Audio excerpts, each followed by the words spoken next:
दोस्तों, आज जो मेरा वीडियो बनाने का उद्देश्य है वो जो अभी CISF मिनिस्ट्रियल का जो आंसर की आई है, बच्चे बहुत बेसब्री से इंतज़ार भी कर रहे हैं, क्योंकि उसका पहले फिजिकल हुआ, फिजिकल के बाद एग्ज़ाम हुआ और एग्ज़ाम के बाद खुशी की बात यह है कि बहुत जल्दी इन लोगों ने आपका आंसर की दे दी।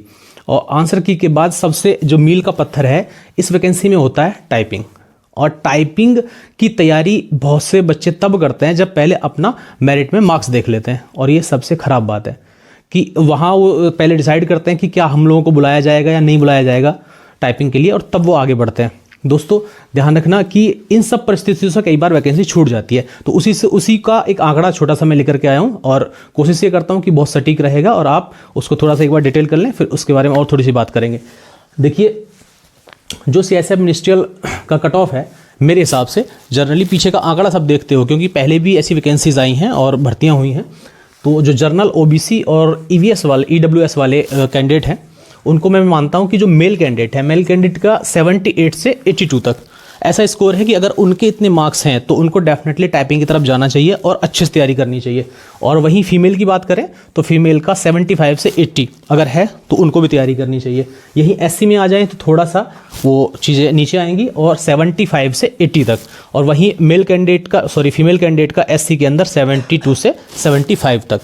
इस चार्ट के अनुसार आते हैं ST पे, ST का जनरल कैंडिडेट के लिए 72 से 75 और फीमेल कैंडिडेट के लिए 70 से 72। अगर इस तरीके के मार्क्स किसी भी स्टूडेंट के हैं तो मेरा ये सजेशन है बिल्कुल भी उन्हें देरी नहीं करनी चाहिए और आज ही टाइपिंग की प्रैक्टिस शुरू कर देनी चाहिए, क्योंकि इसमें कई सारे उतराव चढ़ाव आपको देखने को मिलेंगे। दोस्तों ऐसा होता है कई बार मिनिस्ट्रियल्स की वैकेंसी में भी वो बच्चे फॉर्म भरते हैं जिन्होंने कभी टाइपिंग की तैयारी नहीं की है और वो पढ़ने में बहुत अच्छे हैं, और कई बार वो मेरिट को बहुत ऊपर ले जाते हैं खींच करके, लेकिन होता क्या है कि वो कई बार टाइपिंग टेस्ट देने भी नहीं जाते।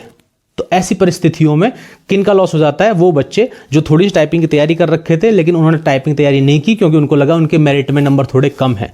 तो मेरा फिर पुनः आग्रह है कि पॉजिटिव रहिए, और अगर इस चार्ट के अनुरूप आपके मार्क्स हैं तो आपको तैयारी बिल्कुल करनी चाहिए टाइपिंग के। देखिए, इस चीज़ को मैं और भी तरीके से मैं आपको समझाना चाहता हूँ। जैसे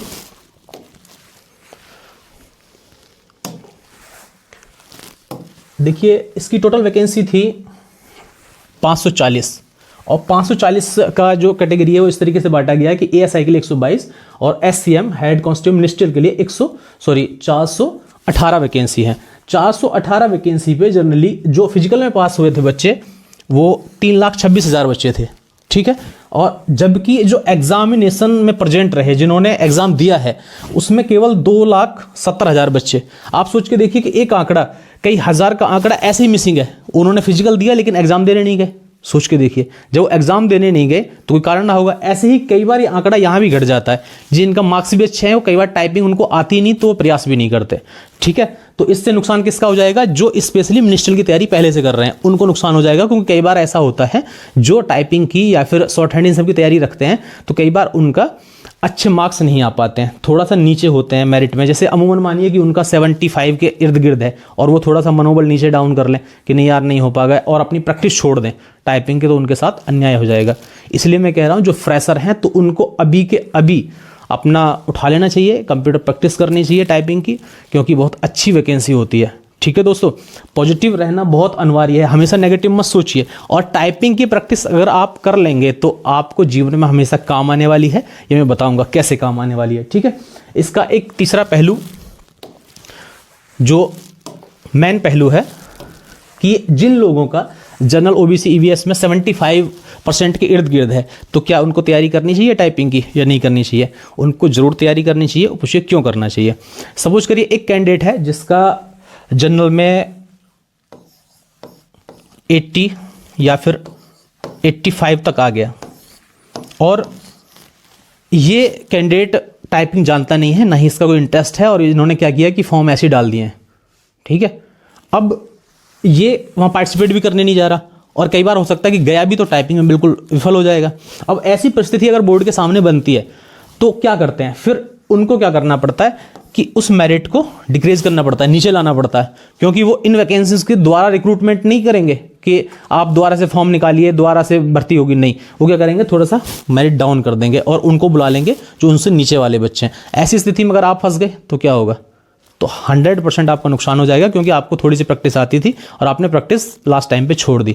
और प्रैक्टिस इसलिए ज़्यादा ज़रूरी है दोस्तों कि 2 या 3 दिन पहले ही उनका एग्जाम हुआ है अब से, और उन्होंने बहुत जल्दी आंसर की दे दिए, तो इसका मतलब बोर्ड एक अच्छे मूड में है और बहुत जल्दी आपका रिजल्ट देना चाहता है। तो इसलिए आपको टाइपिंग में बिल्कुल भी मिसिंग नहीं होना है। दूसरी बात दोस्त, आपको इस टाइपिंग का लाभ मैं बताता हूँ। चलो मानिए कि आप मिनिस्ट्रियल हेड कांस्टेबल नहीं बन पाए, लेकिन यदि आप एसएससी जीडी के थ्रू कांस्टेबल बने और आपको टाइपिंग आता था, तो ये मैं वो रास्ता बता रहा हूं दोस्त, कोई नहीं बताएगा कि आप उस मिनिस्ट्रियल के साथ पंखे की हवा में बैठ सकते हैं ऑफिस में, यदि आपको टाइपिंग आती है, आपको कंप्यूटर का नॉलेज है।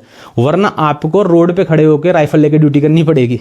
ठीक है, अगर आपके 2 सपने हैं कि मुझे वर्दी भी पहननी है और मुझे ऑफिस में भी काम करना है। बाबू, समझते हैं ना बाबू कितना बड़ा नाम होता है। बाबू शब्द में ही प्यार छुपा है, मतलब अच्छा ही छुपी है।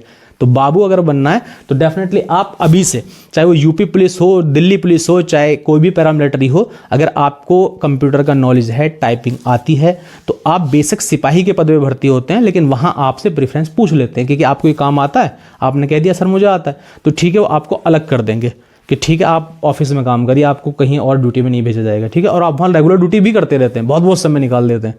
ठीक है, तो आपको नौकरी करने में आसानी हो जाएगी दोस्त। इन्हीं सब चीज़ों के साथ मैं ये कहना चाहूँगा कि जिसके 75% भी मार्क्स हैं वो भी टाइपिंग की तैयारी जरूर करें। अब नहीं तो जीवन में काम जरूर आएगा। ये ऐसी चीज़ है जो एजुकेशन का एक बहुत बड़ा हिस्सा है।